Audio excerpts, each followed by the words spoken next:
Welcome to From Betrayal to Breakthrough, and here is a mini dose of Dr. Debbie where I'm sharing tips, suggestions, strategies, and sometimes just motivation to have you move past your betrayal once and for all. Hi there.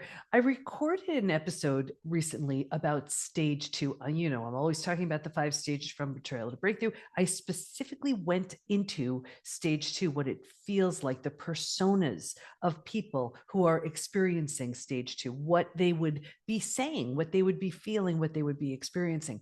So I thought I would continue and give you another episode, but this time stage 3, what it would look like, what it would feel like, what it would sound like. So this way, if you're unsure which stage you're in, you will totally know by the time I'm through specifically with this episode. Now, out of the 5 stages from betrayal to breakthrough, stage 3, by far, hands down, is the most common place we get stuck. Now, if you've heard me talk about stage 3 before, it's worth hearing again.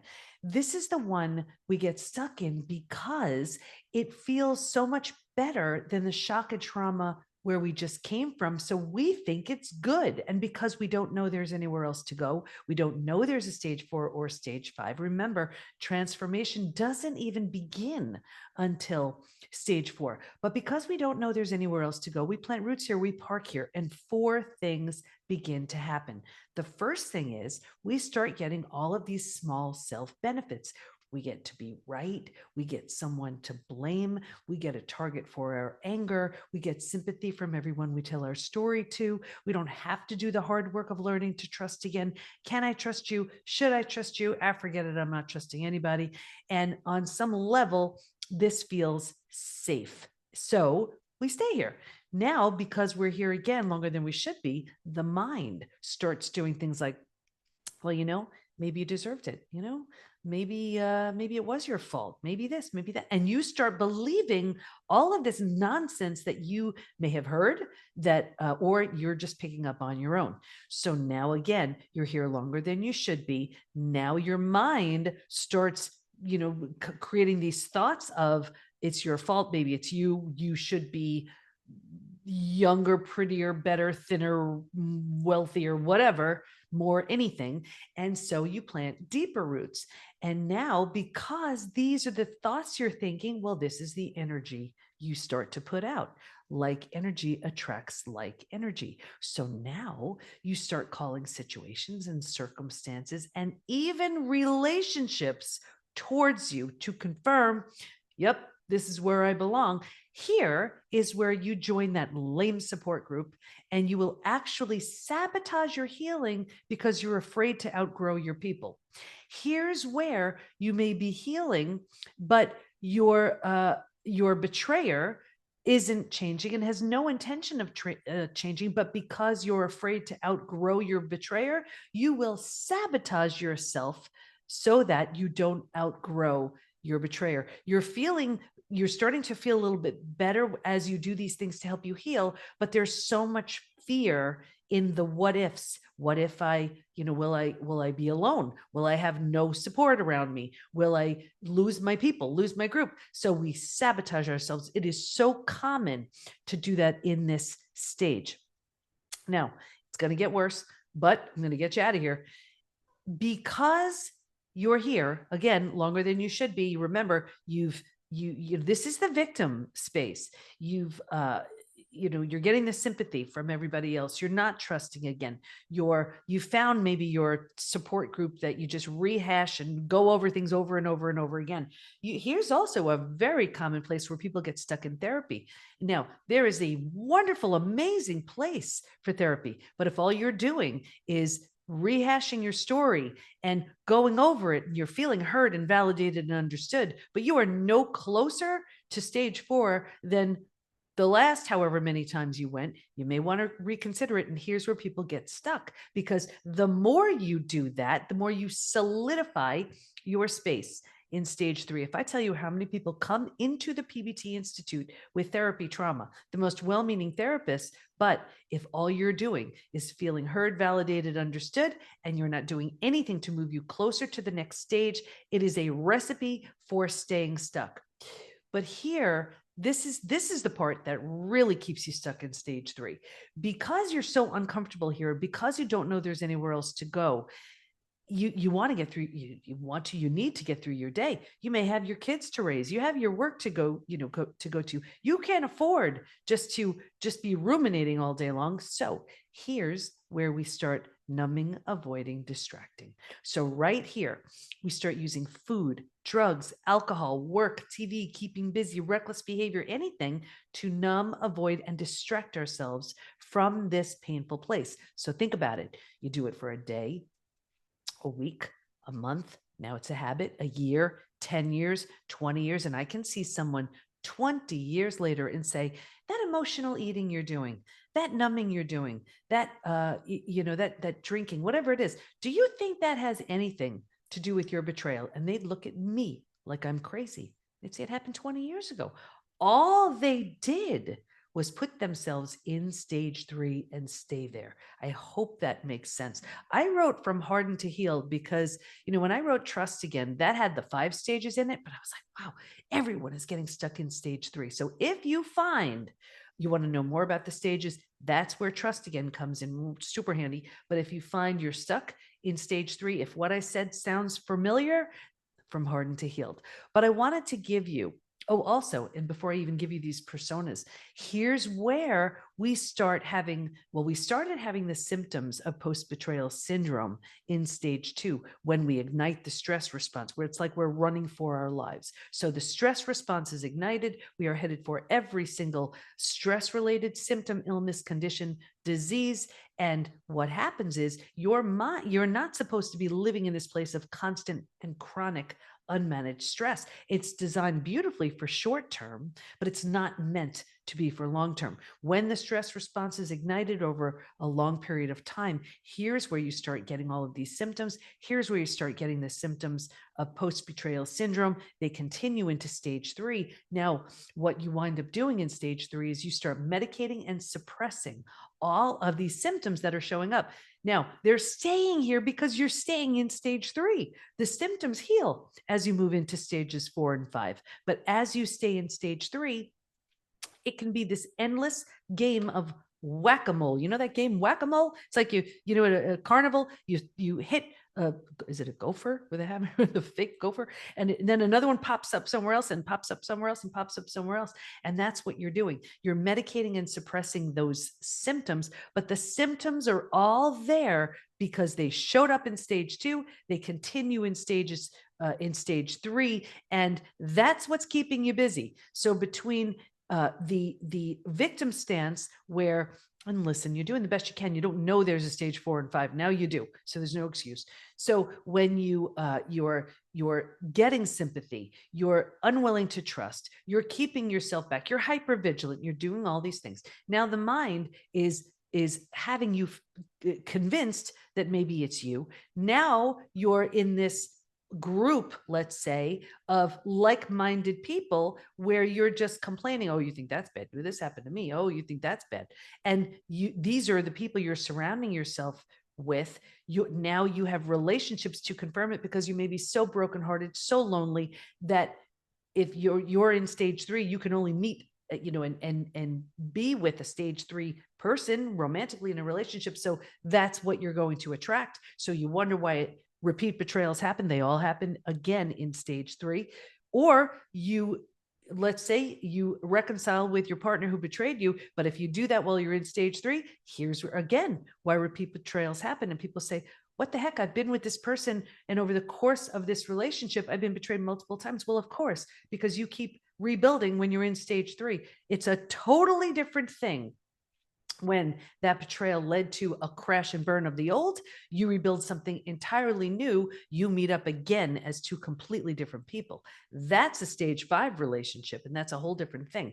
But when you're just in so much pain, and then maybe you go to, let's say, couples counseling, who's just the goal is just to get you both together without any true transformation on either of your parts, here's where repeat betrayals happen. Now you're so unhappy and you're so miserable, and you start numbing, avoiding, distracting, keeping you stuck, keeping you with those symptoms of post-betrayal syndrome that you're medicating and suppressing. Now, I'm certainly not saying this to depress you. I want you to know what's happening. And I want you to know how predictable healing is when you move to the next stage. So that's stage 3.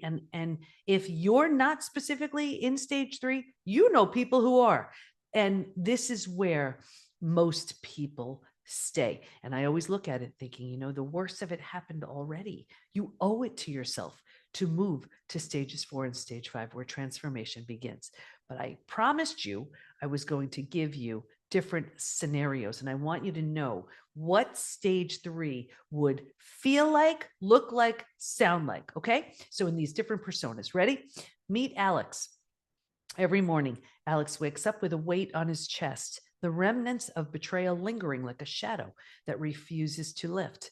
Despite the passage of time, he feels anchored to the moment of discovery, unable to move forward.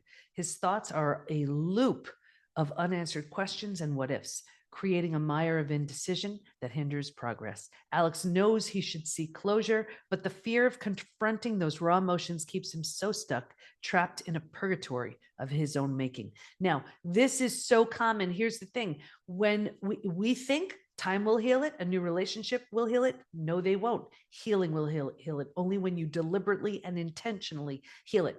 This loop, the constant loop of unanswered questions, we get stuck in that loop. That is typical of stage 3. As far as closure, where he, wants to seek closure, here's the thing. There's I have so many sayings, but one is this, and I hope this helps. What is this saying? It just left me. Oh, closure is karma is the universe's job. Closure is your job. Karma is the universe's job. It's something like that. I've said it a million times. I guess now that I'm on this, I put myself on the spot, but the idea is closure is up to you. Justice is karma's. That's what it is. Okay. And the idea of fearing, confronting those raw emotions, that's what keeps them there.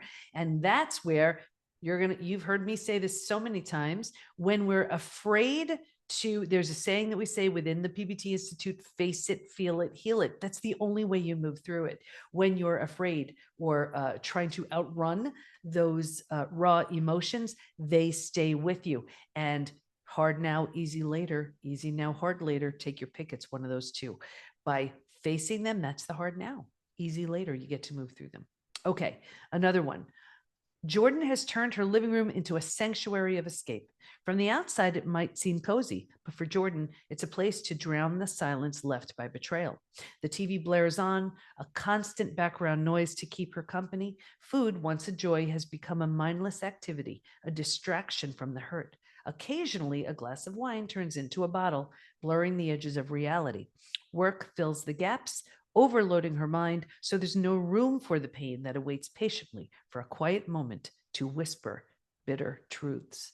Now, if you're numbing, avoiding, distracting, this is something else that's keeping you tragically stuck in stage 3, because we're trying again to outrun these emotions. They want to be faced, they want to be dealt with so that you could move to the next stage. The next one. Taylor has reached a plateau of resignation. Once a vibrant individual full of plans and possibilities, the betrayal she's experienced has dimmed her outlook on life. She's come to believe that perhaps this half-life shrouded in disappointment is as good as it's going to get. Taylor's dreams have been packed away like old photographs, out of sight, as they settle into a routine that lacks color but provides a predictable safety from further heartache. Many of you may be doing this right now. Here's where we put the big wall up. We say, no, I would rather keep everyone at a distance than risk that level of vulnerability in being hurt again. We don't want to risk that hurt. It was too painful. But in doing that, you're keeping yourself from the joy, from the friendship, from the intimacy, from the love that you deserve because of someone else's actions, because you're stuck in stage 3. This is so common. And that resignation, you can see once that resignation is set, then it's like, well, this is as good as it's going to get, so I better get used to it. And here's where we're just living half a life. We're not happy in our work, in our health, in our relationships, and we've settled. And if life is just okay, if you're getting by, if you're killing time, any of these sayings, no, that's a stage 3 place of acceptance. You may have gotten used to that, but it's so much better than that. And it can be so much better than that. It may be so much better, and it probably is better than stage 2, the shock and trauma that you went through.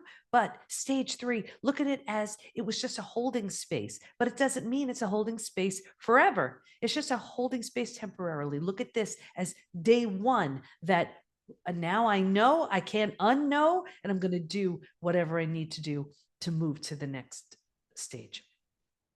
Okay, another one. Morgan's days blend into one another, a monochrome montage of going through the motions. The betrayal has left a void, draining the energy once reserved for pursuits of passion and change. Now the thought of taking action, of making any significant change, seems an insurmountable task. Morgan feels adrift in an ocean of lethargy, where even the tides don't bother to change. There's an awareness that this isn't the way to live, but the spark that might ignite the will to alter course has been stifled by a profound exhaustion of spirit. And you may be feeling this too. It's this sense of just, again, it's that resignation, but it's like everything is dulled. It's like you've turned the color down on life, and we just settle into this space, and we just get tired. We're tired. There's the joy is gone. There's no excitement. There's no joy. There's very little happiness. And we get used to this, and then we start thinking, well, isn't this just, this is okay? And it is okay. But if you had any idea what stage 4 and stage 5 felt like, you wouldn't waste another minute in stage 3. Stage 3, again, look at it like a holding pattern. By no means is it where you're supposed to land and stay, even though, here's the thing, it may have been comfortable for a bit of time, maybe even years, maybe even decades. And there are so many people that I come into contact with who then get angry, because then they're like, are you kidding me? I have been in stage 3 for 40 years, or something. And here's the thing, that's okay. It's okay. It stops now. If you didn't know this, maybe you'd be in there for another 10, 20, 30 years. Who knows? If you know now, let today be the day that you start moving out of stage 3 and into stage 4. So as stage 3 is just like any of the other stages, it's so known, it's so predictable what happens in this stage. By no means look at it as, well, this is just all there is, and I better get used to it, and this and that and the other thing. Now, I'm not saying it's easy to move to stage 4, but it also has nothing to do with time. People say, well, how long does it take? It has nothing to do with time. Remember, when I did the study, and I thought, as a researcher, I said, well, the people who were the hardest hit would grow the least because they had the most to overcome. That had nothing to do with it. Nothing. It was the ones who just put their head down and said, I am not picking it up till I'm out the other side. They blew the doors off of the ones who were doing the 3 things. And I want to go over the 3 things we do to stay stuck. The first thing, in the study, there were 3 groups who stayed stuck.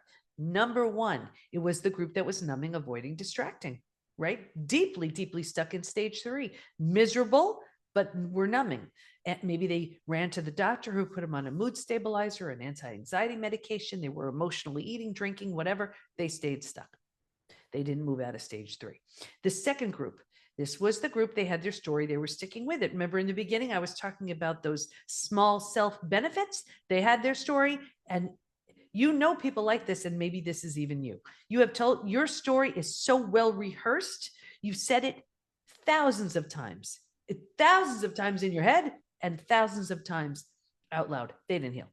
Here was a third group that didn't heal. This was the group where the betrayer had very little consequences. Now, whether it was out of financial fear, not wanting to break up a family, religious reasons, this was a big one. They did all they could to turn the other cheek, look the other way, try to put it behind them. And I saw two things with this group. Number one, a further deterioration of the relationship. And number two, this group by far was the most physically sick. They had the most symptoms of post-betrayal syndrome. And remember, I spoke earlier about when here you're so unhappy, you're so sad, and your heart hurts, you just want to be with that person again, and you keep getting back together again. You keep getting back together when you're in stage 3, and here's where there are very little consequences to the betrayer, right? It was just like a slap on the wrist kind of thing, and no significant consequences, and so no change. So then repeat betrayals, very, very common. And with this, when you keep experiencing repeat betrayals, and then the longer you're going through this, and the more often you go through this, the more convinced you are that it's you. And if you're with someone who is convincing you and trying to gaslight you, saying that it is you, and if you were this, that, and the other thing, none of this would have happened, and you start believing it, which, I mean, that's the definition of craziness right there. That's where you're going to have the most symptoms of post-betrayal syndrome. That's where you're going to be so tragically stuck. Now, I want to just really let you know, this is not your fault. You're just, you're doing this out of love. You're doing this out of hope. You're doing this out of commitment, whatever it is. But you're also making yourself tragically sick. Now, for those of you who have children, they are watching you. So, maybe it's the type of thing, they may see mom or dad crash, but they can also see mom or dad rise. And that's when you make that decision. I'm going to move through the stages no matter what. When you do, you will see a version of you that will absolutely blow your mind. Someone that is so strong, so healthy, so whole, so healed, waiting in stages 4 and stage 5. So that's what stage 3 looks like. That's what it feels like. Of course, that's all we do within the PBT Institute is move you through the stages. Everything is numbered. We have classes, daily live classes with our certified coaches. Everything's recorded if you can't catch it live, and everything's numbered. So if you're in stage 3, you do all the stage 3 stuff. We have our programs. We have classes. We have master classes. We have open Q&A with me. We have the most supportive, loving community. We're all in a club we never wanted to be in, but we're all lifting and inspiring. And the whole intention is we're moving you through the 5 stages. So do not stay stuck in stage 3. Stage 3, staying there is a choice, and not a good one, not one that's in your best interest. So if we can help you, thepbtinstitute.com, that's all we do all day long. The most amazing coaches ever, most incredible community moving you through the stages. Stage 3 is a trap. It's like quicksand. And it is one of the hardest places to leave. I have people who they come into the PBT Institute, and it's like, imagine a trapeze, right? And there's one bar and they are hanging on to stage 3 for dear life. And they even grab hold of the bar of stage 4. But if you notice, you don't go anywhere unless you let go of the bar of stage 3 and moving you to stage 4. So you may have even grabbed hold of that bar to stage 4, but you do not move to stage 4 until you truly let go of everything that stage 3 gave you. You grieve, you mourn the loss, bunch of things you need to do. Of course, we can help you with all of that. So I hope you see now what stage 3 is all about. It is a trap. It's quicksand. It is the most common place that we get stuck. And you can also move to stage 4 and start your transformation. It is completely and totally up to you. So I hope that helps, and I'll see you next time. You need the right tools, support, and the right community to move through the 5 stages from betrayal to breakthrough. And we have all that within the PBT Institute. So join us at the PBT, as in post-betrayal transformation, thepbtinstitute.com. There's a version of you who's so confident, healthy, peaceful, and happy on the other end of your healing. And we can't wait to help you get there. We got you. Thanks for listening. And here's to your breakthrough.